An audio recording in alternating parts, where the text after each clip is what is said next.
granular than that. It's been what? It's been less than 2 months since the Taliban took Afghanistan. So, and it's quite obvious also that things are far from settled, even in Kabul. So, I would urge some patience, some deliberation, and some caution. Now, I understand. I mean that in this day and age, that's not how media can approach it, because you people have different compulsions, different timelines, and different pressures. So we will have this gap between you and me. You will keep provoking me with very strong statements saying, okay, react to that. I'm not ducking it. I'm just introducing an element of, sort of practicality out there and say, look, there are a lot of things, there are many things we know, there are many things we don't know. And in some cases, we will wait for the situation to play out. Shiv is hoping that you'll bat like Virendra Sehwag. You're offering a defense like Rahul Dravid instead. Absolutely. And that's fine. Yeah. How do you see the Taliban takeover of Afghanistan impact our internal situation in Jammu and Kashmir? We've seen a ceasefire for the past several months now being broken, with terrorists being infiltrated into Jammu and Kashmir in higher numbers than recently. We've seen a spate of killings over the last few days. Are you concerned that the situation in Afghanistan complicates the already complicated situation in the valley? Obviously, I would be concerned about what has been happening in the last few days, especially some of the targeted killings. But whether I would make that connection to what is happening with Afghanistan, I don't know. I would like to see evidence of some kind of connection there, if there is. Maybe there is, maybe there isn't. But I would obviously be concerned at some of the things which have happened in Srinagar. In terms of the internal security itself, there are reports, not just Indian intel reports, but also the UN reporting that Pak-based terror groups now joining hands and ranks with the Taliban is a concern. Is that a real concern for India? Look, Geeta, there were a very large number of Pak nationals who you call them foreign fighters, call them terrorists. They were there. I mean, it's not something I need to say. There are UN reports which speak about them, okay, and speak about them in the thousands. Now, again, you don't need to believe me.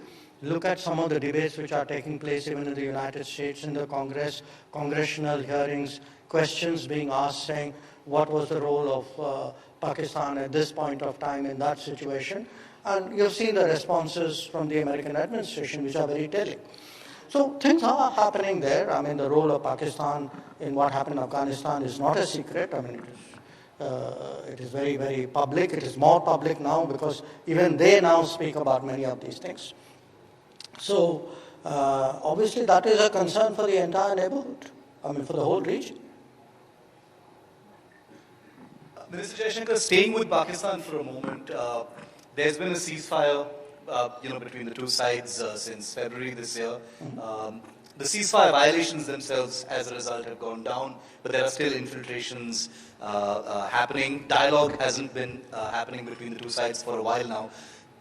Could you give us a perspective of your vision of when you think things might sort of get back on track? We know about a probable back channel and things like that, but is it something that's foreseeable, sir?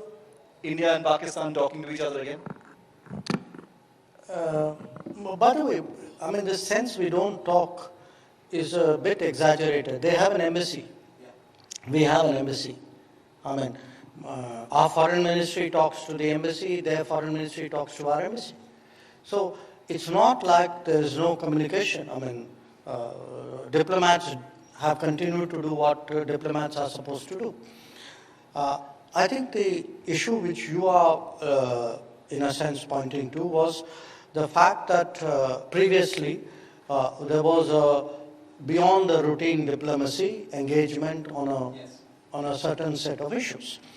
Now, this is not new. Some years ago, 2016 to be precise, the starting from Pathankot and then culminating at Uri, events went in a direction which made it very difficult to continue with that particular mode of engagement. And at the end of the day, there is a big question which all of us need to ask ourselves. When you say, when do you see that coming back? You tell me, when do you see Pakistan becoming a normal country? And for me, a normal country is a country which doesn't sponsor and execute terrorism against its neighbors, which trades with its neighbors on a MFN basis, which has connectivity with its neighbors, which allows people to move on the basis of visas, I mean, the way we do with all our other neighbors. I mean, if I look at a Bangladesh or a Nepal or a Sri Lanka or a Maldives, the question is, when do I have something similar with Pakistan? Now, right now, obviously the prospects don't look good, because the bottom line is that it is the not just the only one of our neighbors. You know, there are very, very few, I mean, to my mind, actually no other situation in the world today where a country actually runs this kind of scale of terrorism against the neighborhood. Minister, what's your reading of the state of play with China? We've seen a massive military build-up, which seems to continue infrastructure projects, bringing in air assets, pumping up air defenses. We've tried to cope up as best as possible, given the asymmetry in our economic and military capabilities. However, things aren't quite as bad as they were immediately after Galwan, but they haven't completely come back to normal either. As External Affairs Minister, how do you read what's happening on the other side of the Himalayas? Well,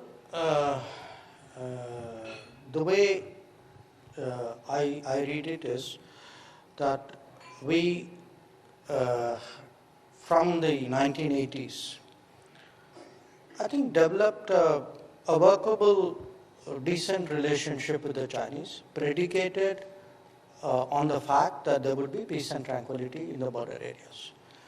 This was not just an assumption or a conversation, it was written into agreements between us. Now, come 2020, we saw the Chinese side disregard those agreements for reasons which are still not clear to us, because I've met my counterpart a number of times, and others in our system have engaged each other. But I've still not heard a credible explanation as to why they chose to bring that size of forces to that sector of our border. Now, if peace and tranquility is disturbed, and attempts are being made to change the LAC, the status quo, unilaterally, and large forces are brought to the border in contravention of written agreements, then obviously the relationship will be impacted. Now, if we need to get back to a normal relationship, which they say that they want, and which both of us believe is in our mutual interest, then I think they need to stick with the agreements and do the right things. Now, we've had, yes, some progress. We've had progress in Pangong So, we've had progress in a few other areas.